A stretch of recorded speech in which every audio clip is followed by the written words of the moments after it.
पत्नी के द्वारा बीवी का केस किया जाता है, राइट टू रेजिडेंस का केस किया जाता है, साथ में मेंटेनेंस का केस किया जाता है।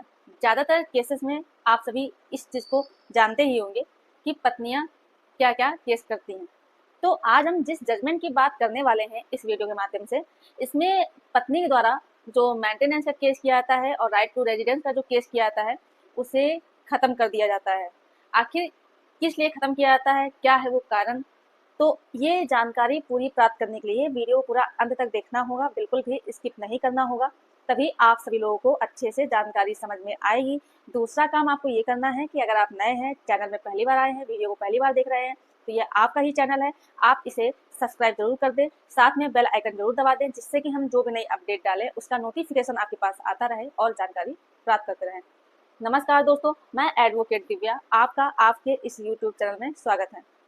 ज़्यादातर केसेस में यही होता है कि पति पत्नी की जब आपस में नहीं बनती है, वाद विवाद बढ़ जाता है, तो या तो पत्नी अपना घर छोड़ के यानी कि ससुराल छोड़ के अपने मायके चली जाती है, वहाँ रहने लगती है, 498A, DV, मेंटेनेंस आदि का केस करती है। लेकिन बहुत सी पत्नियां ऐसी भी होती हैं कि वो लड़ाई झगड़ा करती रहती हैं, जो ससुराल है वहाँ रहती भी हैं, वहाँ से कहीं जाती नहीं हैं और पूरे घर के खिलाफ DV का केस कर देती हैं।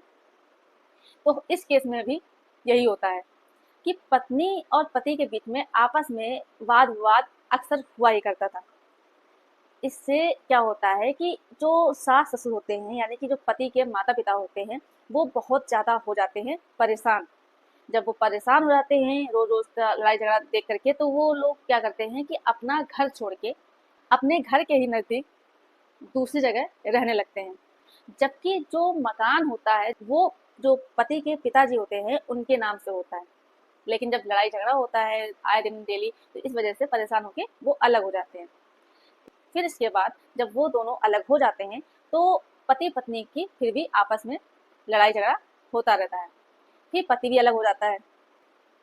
इस केस में होता ये है कि मेंटेनेंस का केस किया जाता है, साथ में राइट टू रेजिडेंस का भी केस किया जाता है, क्योंकि हर महिला जानती है कि पत्नी का अपने ससुराल में रहने का अधिकार होता है, उसे कोई भी निकाल नहीं सकता है।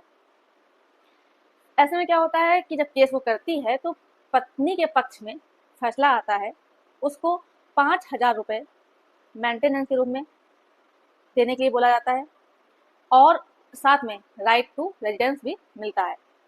यानी कि पत्नी के पक्ष में फैसला आता है और पति के विपक्ष में पति से ये बोला जाता है कि वो हर महीने अपनी पत्नी को 5,000 रुपये देगा और पत्नी का अपने ससुराल में रहने का पूरा पूरा अधिकार है। फिर पति जाता है, फिर पति इस ऑर्डर को चैलेंज करने के लिए अपर कोर्ट जाता है। फिर इसके बाद जो पति के माता पिता होते हैं, जब पत्नी द्वारा केस किया जाता है तो वो लोग क्या करते हैं, जो माता पिता होते हैं वो सिविल सूट फाइल करते हैं, क्योंकि उन लोगों के पास सिर्फ एक ही रास्ता बचता है सिविल सूट फाइल करने का।